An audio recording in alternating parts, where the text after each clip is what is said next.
3, 2, 1. We are live. This is 2OF Entertainment. Joe, do you know why some businesses succeed and some businesses fail? Why some businesses grow and some businesses don't? That's what this show is all about. Business, business, business.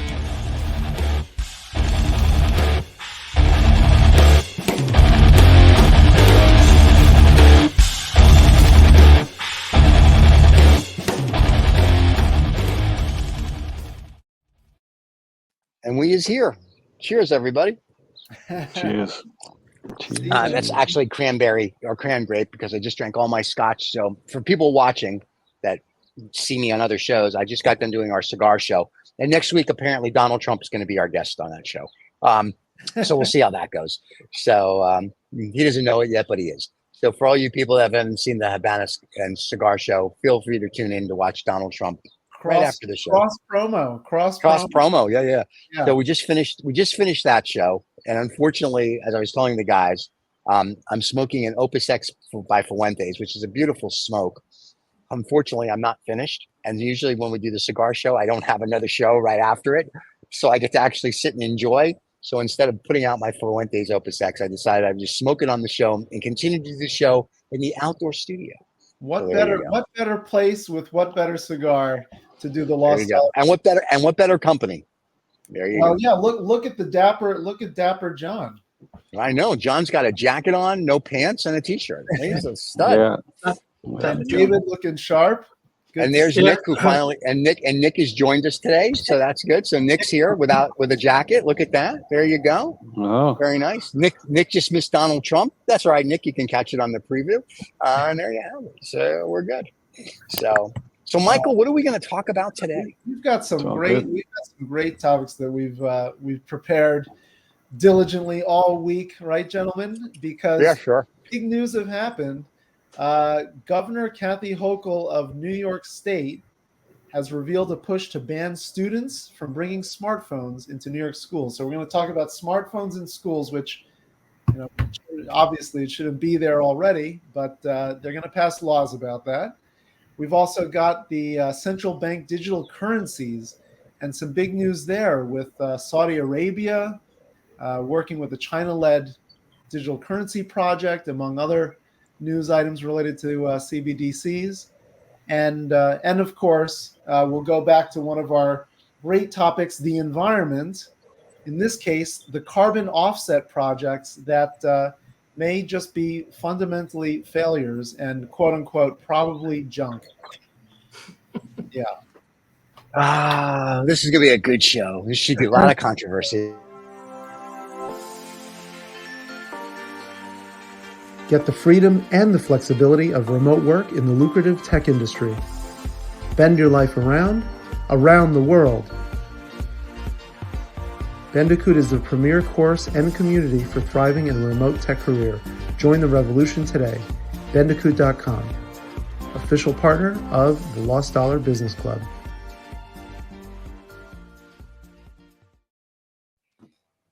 We lost Steven.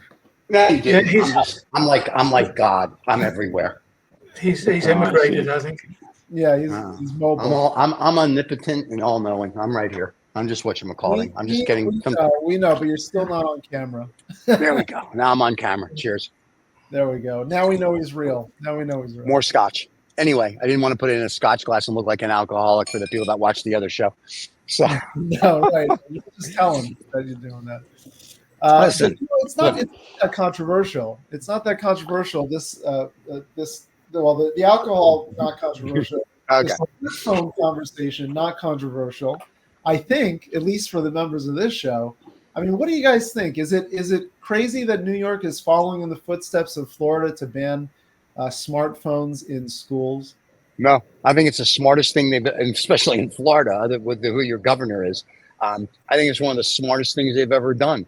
Let kids use their brain, not ChatGPT and all these AI tools. And even universities, kids are recording stuff now. Like, I don't mind if you bring your laptop to school and you're going to take notes, right? But I think you learn more with writing it down on a notepad like we did. I think there's a lot to be said during your formative years where you write stuff on a notepad and you don't have your phone and you don't have your laptop and you don't do that. And like, I'm all for it. I don't think children, and that's what they are, even at university level, until you get your master's. If you're working on your master's, you can bring your phone and your laptop. Excuse me. Until then, you can bring nothing other than a pad and a piece of paper and a calculator, and that's it. Oh, Stephen, that is so elite. What a load of bollocks. I'm an elite guy. What can I tell you? Why is that elite?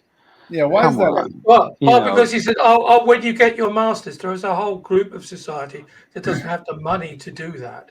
Yes, everybody can get a master's degree or a doctorate. That's bullshit. Yeah, okay. You don't have to go to Harvard or Yale.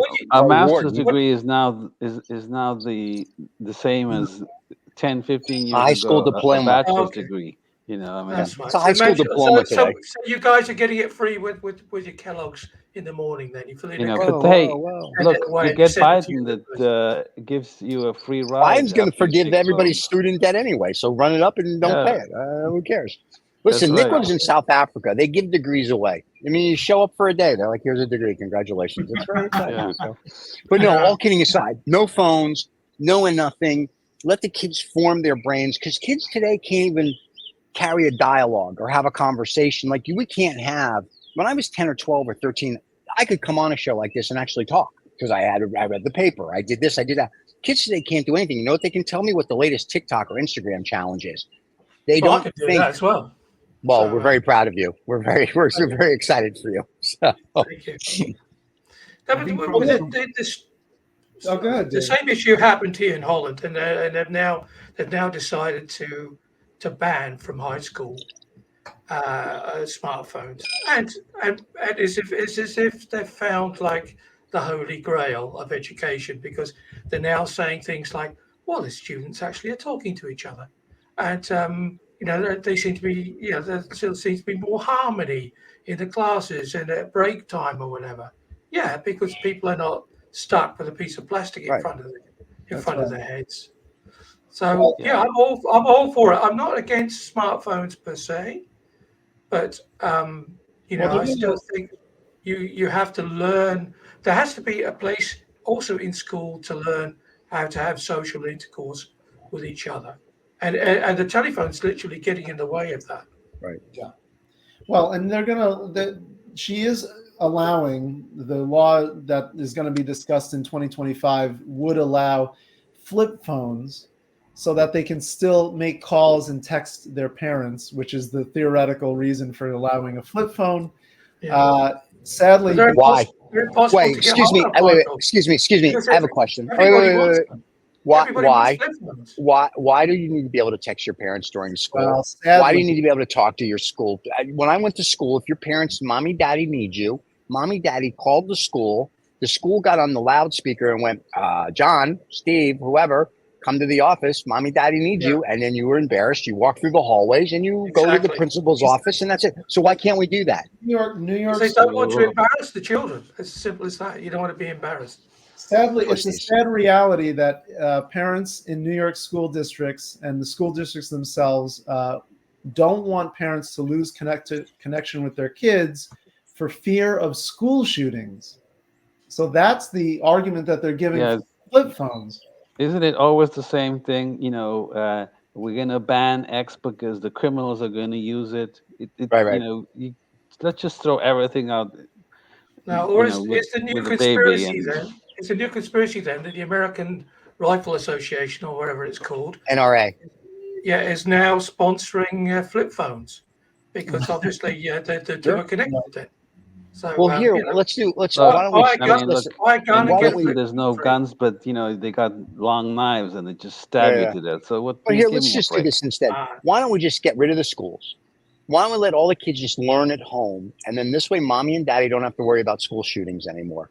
They can just worry about little Johnny or Susie going off the deep edge and just shooting up the house. Then what's their excuse going to be? This is such ridiculous bullshit and crap.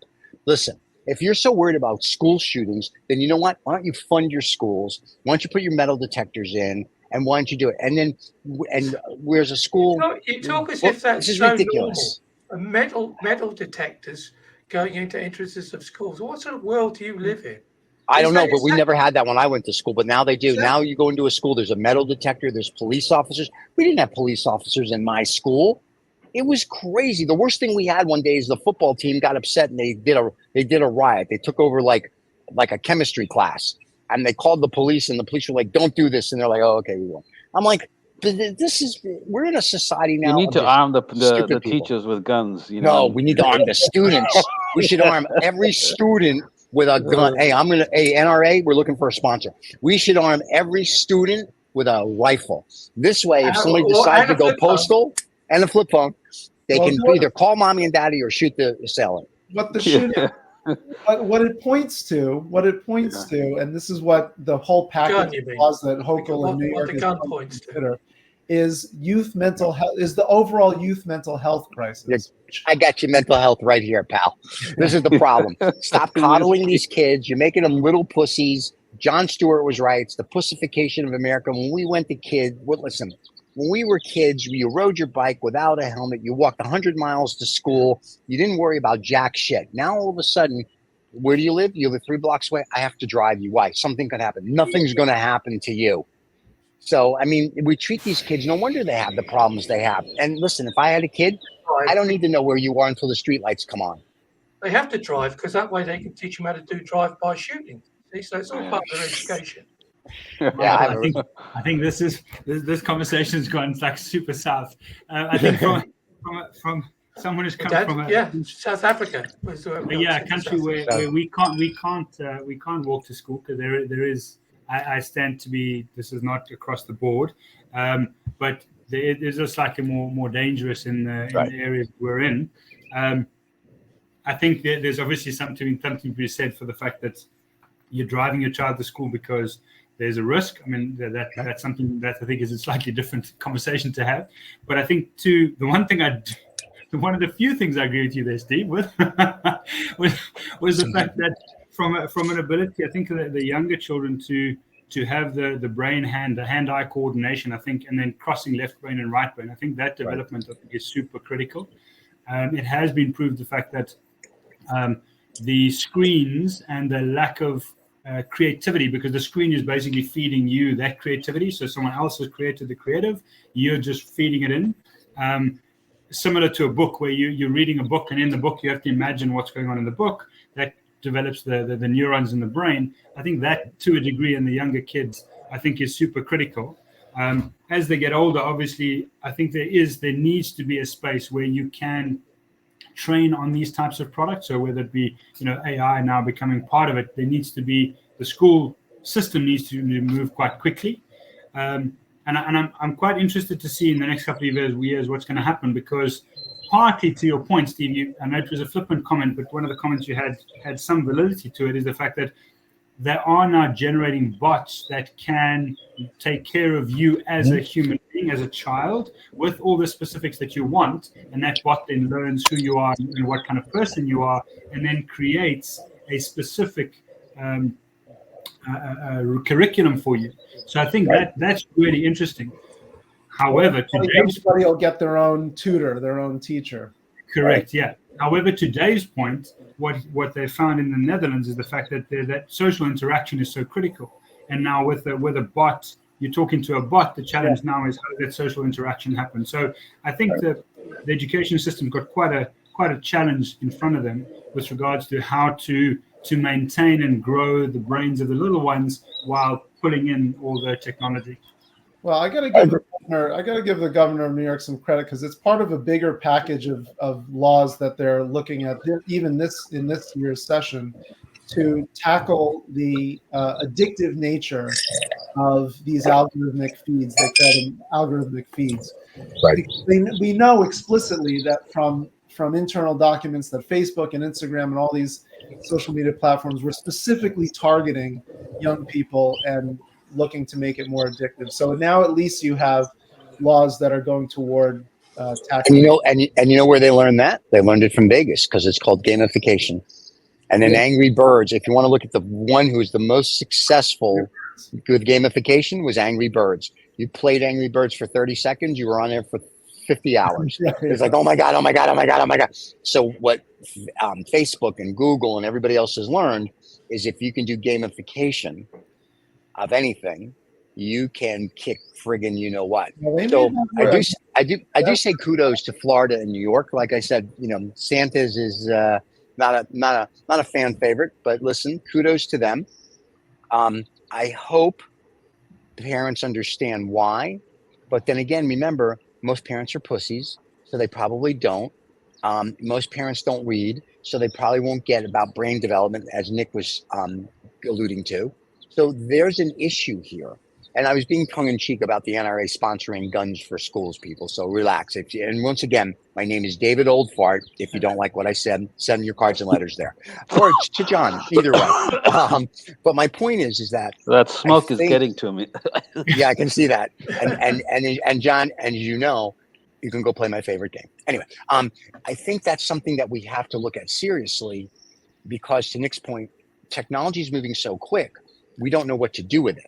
Now, I don't mind if you bring like a little tape recorder to class because you don't want to miss something, right? And you want to write later because you can't write everything down. I'm okay with that. But I still, even a flip phone, no, because then you can put games on a flip phone and you can do this. And I don't want, if you were looking for interaction with children, I don't need my kid at lunch then to be texting me when he should be talking to you or Michael or Nick or whoever, because I want them to interact and grow as a person. So I think we have to come up with a fine line of, we're going to do A, B, or C, and we need to come up with like the perfect plan. But once again, looking for the benefit of the children, not looking for the benefit of NRA or the phone company or the children. And the parents need to get their heads out of their asses and stop worrying about the parents. Listen, if something goes wrong at your school, don't worry. It'll be covered in media in 30 seconds. You calling your kid if there's a school shooting isn't going to do anything. Maybe get the kid killed because the phone rings. Maybe they should teach the children how to do semaphore or something. Something. No, I'm being serious though. I don't think having phones in the school is going to work. I think if you're really that concerned, then just pat down every kid. Have 50 cops at a school, or don't let them go to school and everything will be done at your house. I mean, they don't have social interaction now. They don't talk to each other now. When you go to dinner with a group of kids, what are they? They're all on their phone. Unless they go to dinner with me, phones are on the table. Well, and if I see your phone, I throw it away. We don't play the phone. Gen X's, Gen Oh, no. Nobody can have a phone. Nobody can have a phone when they have dinner with me unless it's business. Your phone's in your breast pocket or face down. If it's not, I will literally throw your phone. Same rule here in the house. Same rule here in the house that we don't have phones at the table. But that's right. But that's only because I suffer from FOMO, so I have to ban it. So because they're obviously doing something more. They're obviously having a better life than me. So they just find the phone more interesting than you, and their phones are off. Exactly. So there you go. That's why. At least banning the smartphone is and having a flip phone is better than nothing at all. So semaphore, John. That's what they're going to teach them. That's. They're still going to debate it next year. They're still going to debate it, and we should be part of that debate. In fact, they're calling now for us to be part of that debate. Somebody's part of that debate. Is that Saudi Arabia on the line talking about their central bank digital currency project that they're doing with China? That's what it is, John. John, go ahead. Tell us about the Saudi Arabia digital currency. We're done with the school thing, apparently, because that's a slippery slope that we can go on for hours. I wasn't aware of the Saudi Arabia. This just came out 2 days ago. Just in. Yeah, this was a just in, but central bank digital currencies in general, John, we should definitely include you in talking about that. But what happened was there's this project mBridge, like the letter mBridge. And it's a project from 2021 between the central banks of China, Hong Kong, Thailand, and the UAE. And now Saudi Arabia will join this CBDC trial, which is threatening the oil trade being done in the US dollar. Huge implications. So you have a little more background. The UAE is trying to be the #1 country in the world when it comes to digital currency, as well as tokenization of assets. So let's just put this in a bigger perspective. Blackstone is working with, or BlackRock, one of the blacks, is working with the UAE to tokenize now real estate, artwork, cars. I mean, it's been done for the last 10 years or so because of the blockchain, but now they're looking at it as, because you're an investment banker, we're the oldest profession, you need to squeeze money out of the stupid people, how we can tokenize things to make more money. So the UAE, I give them kudos. They're trying to do things, and I give kudos to Saudi Arabia. They're trying to do things other than oil. They're trying to come up with other revenue streams. There's a big article yesterday about you just raised 11 billion for Aramco, but that's a small percentage of their PIF, which is their sovereign wealth fund, because they're now going into other assets, this being one of them, the digital currencies and whatnot. But you also remember, all central governments, all their currencies are already digital. It's not digital for us. It's digital between the governments anyway. They don't really transfer $1 billion in gold every day. They don't really transfer $1 trillion back and forth. It's all digital.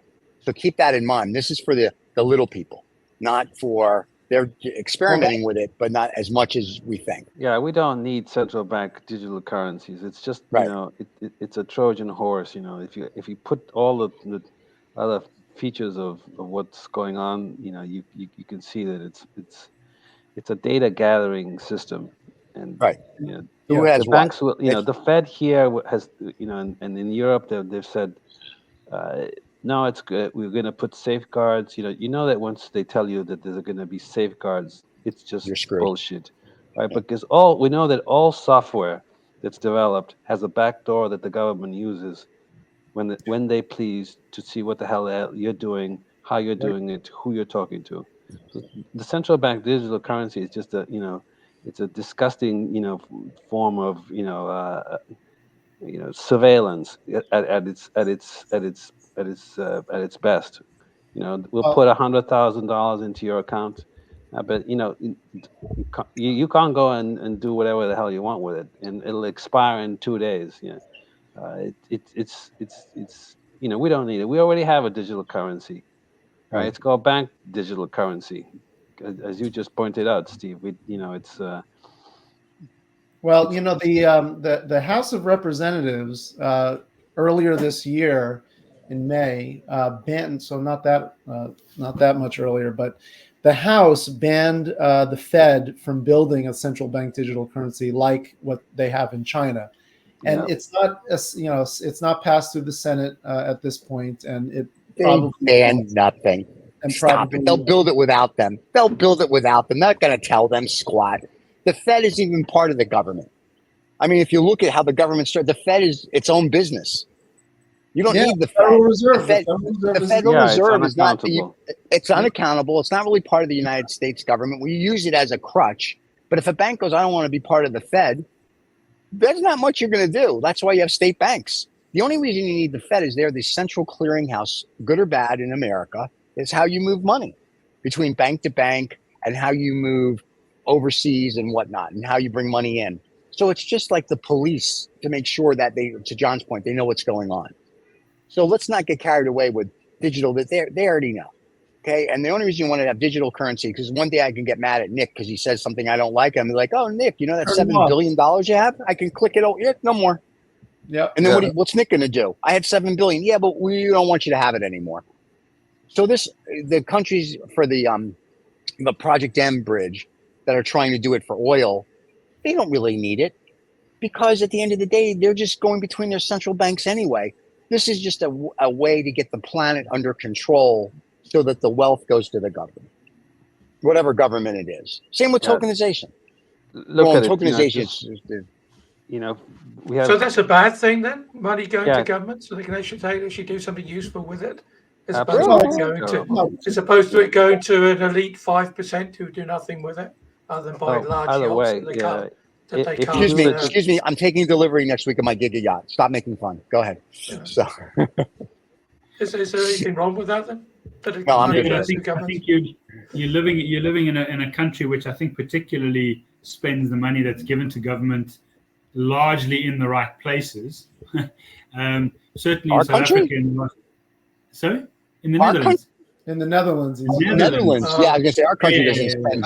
Well, we have a special magic money tree. So anytime you have like a pandemic, you just go and pluck all the money off it. But when the pandemic disappears, all of a sudden the magic money tree doesn't hold any more fruit.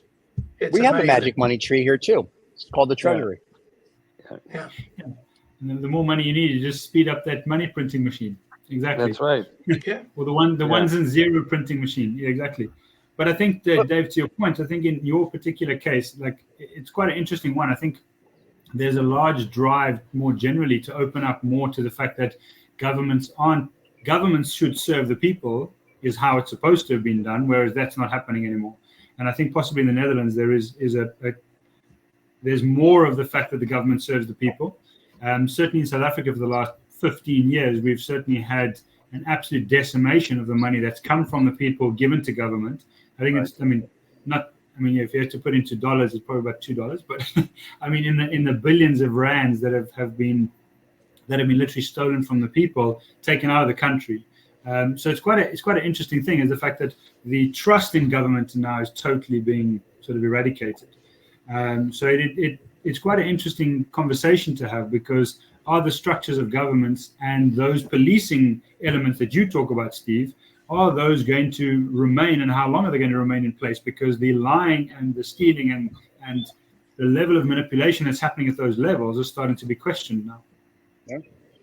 Now, just remember that if they had a central digital currency, in Canada, like they did in Canada, which was they called the banks and they said, you know what, those truckers that are protesting, cut off all their bank accounts. Right. If we had digital currency, it would just be, just old-fashioned let's just say in the US, right? You go on some kind of a protest, hey, we don't like what you're saying. We'll cut you off. Take your money, or after November 6th, that's what's going to happen. Not bueno. Yeah. After November 6th, when the orange man's in power, that's what's going to happen. So and it won't just be that they don't like your political point of view. It'll be that you're not buying a particular product. Right. I mean, they can just the governments today have too much power. Sorry, John. Yeah, just like the Chinese social credit system, it's just. But that's it. The problem masked in a different way. Right. The governments today have too much power, and the people are sheep. We've discussed it. They're ostriches. They put their head in the sand. They don't pay attention, and then when it's too late, it's kind of like it's like the guy on the Titanic. It's like, we're good. We just hit an iceberg. No, we're good. Don't. Oh, man, we shouldn't hit the iceberg. No shit. So it's kind of like here before it's too late. Because nobody pays attention, because they're all watching Instagram, not reading a newspaper, or watching like real news, not fake news, whatever that is, and nobody cares, and that's the problem. And now they're coming for me anyway. But I'm just saying, so that's part of the issue here. We just had the European elections, which was yesterday. All right, so everybody voted, and the Dutch are always bitching about Europe, and they were one of the founding members. The Benelux was quite old. The Belgian, Holland, and Luxembourg started pretty quickly after the Second World War, and that was one of the sort of cornerstones of building out the European Union. How many people bothered to truck up for that? Well, last time they had the elections, 42%. This time, 47%. And I was having a conversation with someone like, you're all moaning about Europe. And about, and you want to be at the heart of Europe, but nobody wants to vote for it. And I'd love to vote for it, but I am also disenfranchised because I'm not a Dutch citizen, can't vote. I have no voting rights in the UK because I've been out of the UK for longer than 10 years, also disenfranchised. But I live here and I pay tax here. And there's a whole group of expats who just, like 4 or 5 million of us, that we can't do anything about where we live. It's an absolutely crazy system. So, governments want the support of the people. Well, they should enfranchise us to enable us to give them the support. Government wants no support of anything. What the government wants you to do is be a sheep or an ostrich and shut the you-know-what up. And that's it. That's all the government wants. Any government. And listen, as much as if you look at whether it's John's favorite country, China, whether you look at Korea, the good Korea, not the bad Korea, or Japan, someone's playing with their mic, or whatever it might be, the government wants you to be sheep. Even the UAE, as progressive as it is, there's not a lot to say. It's run by the four brothers, and that's it. Saudi Arabia come on, is run let's by not MBS. It's not progressive. Yeah, You know? Yeah. Well, actually, the UAE. Listen, well, there are four brothers. as long as one guy. As long as you don't disagree with them. No, the UAE is not like Thailand, where you can't say something bad about. You can't publicly say the rulers are this or that. And theoretically, in the United States, you can't really do that much longer. Trump's made it very clear if he becomes president, he's going after his enemies. His enemies are like Bill Maher, who makes fun of him every Friday on HBO, Jon Stewart, all these people. So you're going to see that kind of authoritarianism come next year if the Orange Man wins. So no, it'll be just like every other government. But as progressive, You're just off your rocker. You live in Austin, Texas, which is a little bit of a quacko. This place is fucked up, man. I hate this place. Are you kidding me? Austin sucks. You know what? Yeah, and you see the thing is that Steve would love to live to the UEA. That's why he's about it. There's three countries that I would live in tomorrow if I didn't have to be in Austin right now. One is the UAE. That is true. The other is Monte Carlo, and the other is Thailand. Any three of those countries, for different reasons, are better than what we have right now in the United States. Not Liechtenstein then, or Andorra, or San Marino. Or Malta, or Cyprus. No, those three countries specifically for what you can, whether it be healthcare, you can go and hide your money. That's what you're into. They'll pay tax in the United States. I'm not a proponent. I've never been a proponent. Oh, that's right. You have to still pay tax because you're I don't mind. Listen, I am all for paying tax. I have no problem with that. I do have a problem with the way governments do certain things and the people or your healthcare or your this, where these other countries, your healthcare may be better. The government may be good, bad, or indifferent, but they kind of stay out of your way. Or the governments are a little more hands-on and they help you. You can talk to the leaders. In America, it is really becoming, we have one party who are donkeys, figure that out. You got another party who's an elephant. They don't talk, and it's going to divide it. Whatever happens in November is not going to be good for America, period. And that's it. And so the digital currency is not going to be good for the planet. But ultimately, you better get on your knees and suck your leaders off, because if you don't, you're going to be screwed. And China proved that with Jack Ma and Boeing, the Star, and all these people that didn't do what the Chinese government wanted. They basically, re-educated them for 6 months, and they let them keep their wealth. But they made it very clear that, like Jack Ma said, I'm bigger than the Chinese government. Wrong thing to say, Jack. And now Jack you haven't heard from Jack since then. Yeah, echoes of John Lennon then. Yeah, well. So I'm just saying, there's a lot going there's all one big, when you think of just central digital currencies, you got EVs, electric vehicles. They're beautiful sucking information machines. 25 gig. Beautiful at sucking. An hour. Then you have digital IDs. Right? The war on eating meat. Right? The war on farmers in Europe. Florida just banned the war. Florida banned the fake meat. Right? Florida just banned the fake meat. Oh, no, that was the European Union directive, John. And that's, vaccine passports. That's all disappeared. Yeah. Yeah. Well, you need passports, don't you, John? You don't think you need passports? Not vaccine passports. You need vaccine not a vaccine passport. No. There we go. Because you need to know where all the nano bots have gone into your body. Yeah, Can't they scan me for that? It's all part of one big. Yeah, well, they scan you when you go into the school to shoot children. They got the scan and they just checking that out.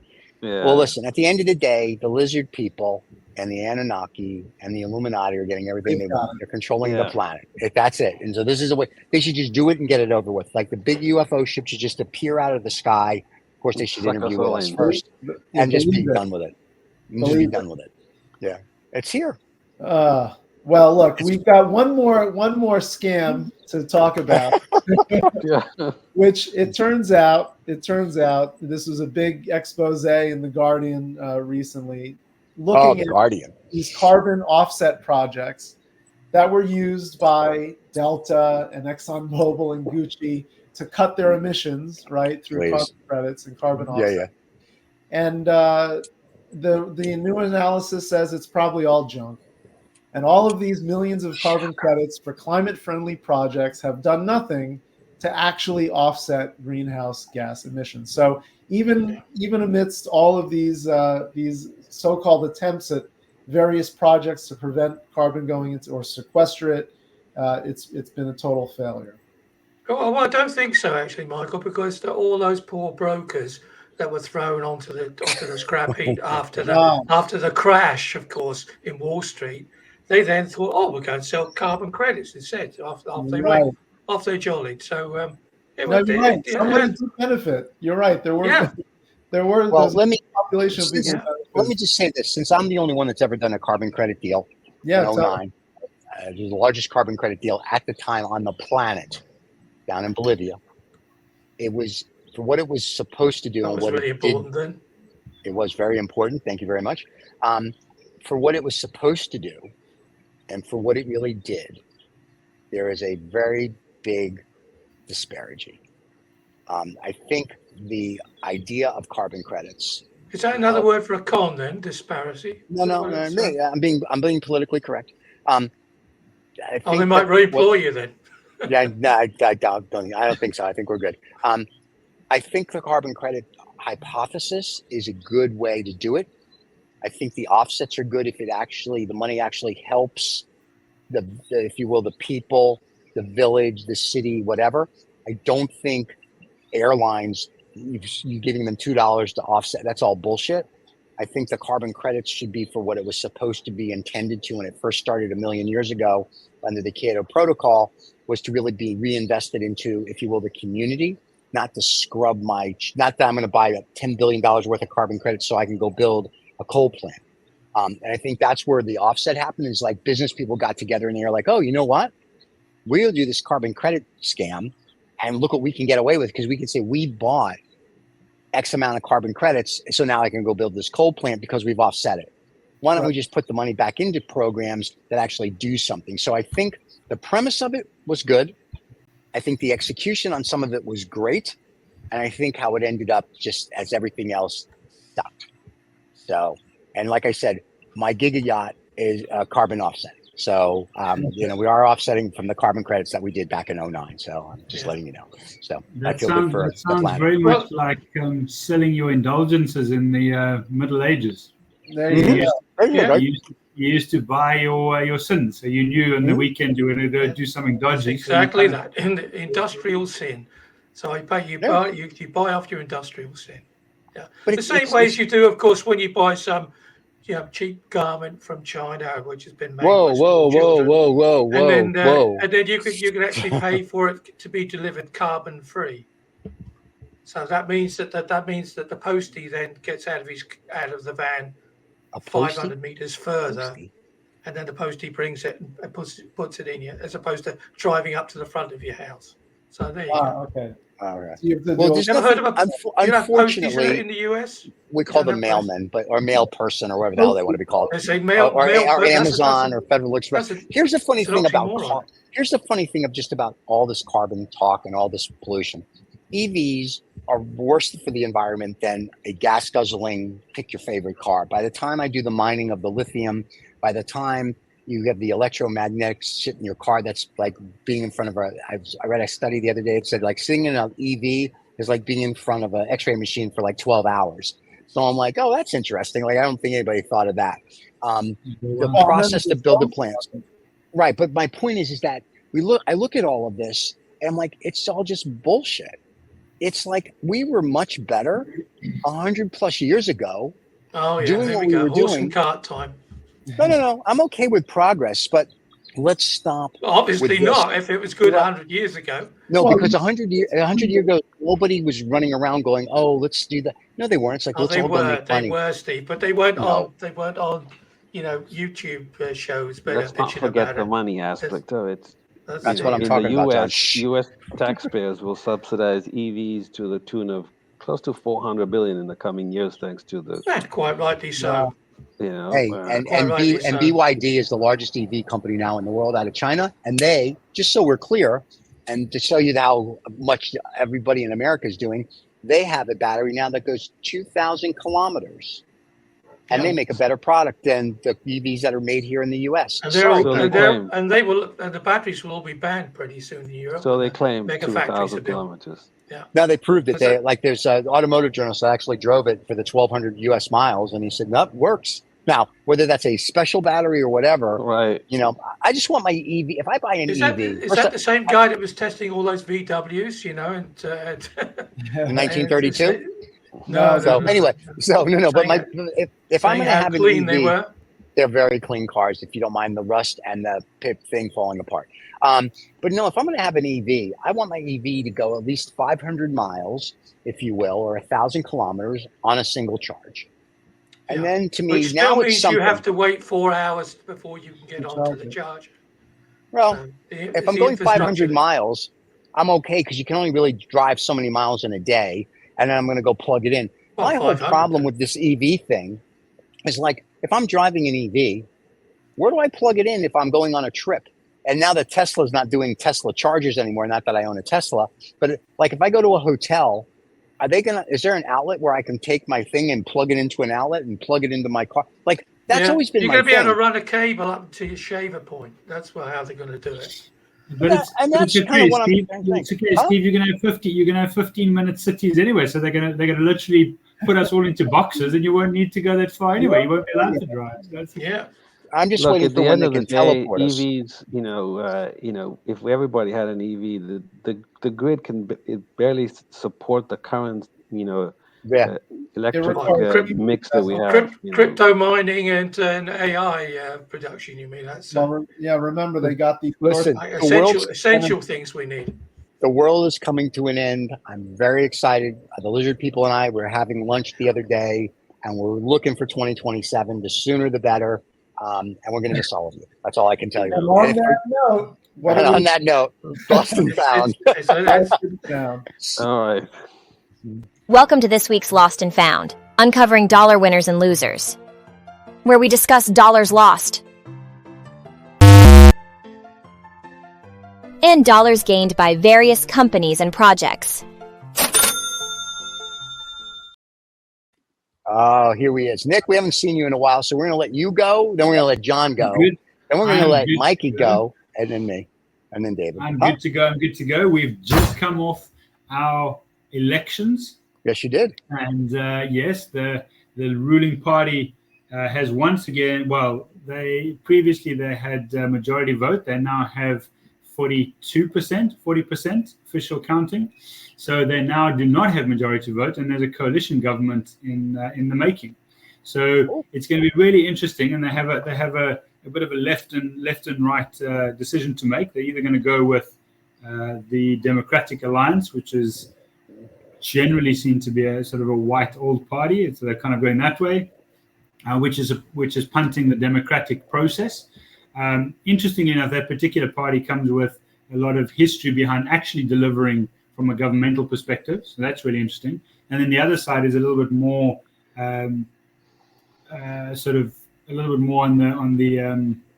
the aggressive side in terms of where they want to sort of end up. So it's quite an interesting time in South Africa, but certainly for the ruling party, a lost dollar. For South Africa as a whole, based on the next few months, we're going to see what happens. So it's quite interesting as to where we end up. So very cool. Well, we wish you guys the best of luck with the gerbils and the electric. 100%. Yeah. Well, interesting enough, Steve, we've had power, funny enough, since up to the elections. We are about 60 days with power. So wow, we're all waiting for someone to flick the lights. I was going to say, and in about 2 seconds, when Nick disappears, we understand Nick set up the magic word. They're 60 days. No one was counting. Click. That's what happened last time he was on the show. I know, right? Oh, we haven't had any outages, and he just disappeared. Mr. John, what do you have for us? All right. So it seems that the NBA is National Basketball Association for those people outside the United States. Yeah, is negotiating with NBC, Amazon, and Disney for a package that could total up to around $76 billion. Because, nice. For a sport that actually a lot of people don't actually watch. Their viewership has gone down, and most people really watch the NBA finals. But nonetheless, these boys, somehow have convinced these three players that they have to pay around, two to 3 billion a year for the rights to show these games. So I don't know if it's a lost winner for these networks to say, hey, we have NBA, we got the golf, but for the NBA, it's definitely a real money winner. 76 billion, or big number. It's a big win. It's a win for the owners because the owners get a percentage of the royalty money. So, it's like the NFL. So so that's a very cool one. They're raking in the money. Well, and you know what's really funny? I think it's all because of the Formula One. Like I like Formula One, and Netflix did that Formula One thing, and now they're all doing like the HBO has its like Hard Knocks for football. I think the NBA is trying to be like, look, we got to do something because people don't want to go. And to your point, it's true. I watched the finals because the Knicks were in it, and the minute the Knicks lost, I was like, nope, not watching that anymore. It's kind of like hockey. When the Rangers were in it, I was watching it, and then the Rangers I'm like, not watching it. So I only watch when my teams are there. And then the Mets, there's no reason to watch baseball ever, because they're not going anywhere. So so I totally agree. But basketball is not what it used to be. Fun to play, fun to be in the arena, but to see it on TV, it's sort of like it's just snooze fest. So it's like, I agree. Well, the numbers don't lie. I go, Mr. Michael, what do you have for us? Well, Boeing has more trouble. More trouble. And this time it's in space. So Boeing actually has a Starliner capsule that was meant to dock with the International Space Station. And it did eventually dock with the International Space Station, but not before the 5 of 28 thrusters failed. On the way to the space station, and so they were disallowed from docking until they figured it out. And so luckily they did figure it out. They got 4 out of the 5 back working, and they were able to actually dock with the space station alongside SpaceX's Dragon capsule, which also is now docked with the space station. So it's a big deal that 2 private company U.S. built spacecraft are docked with the space station. But man, Boeing does not look good even in space. Now the question is, will they? Did they put all the bolts on it, or will it lose a door coming home? I think it's the real question for Boeing. I think that's what we have to figure out.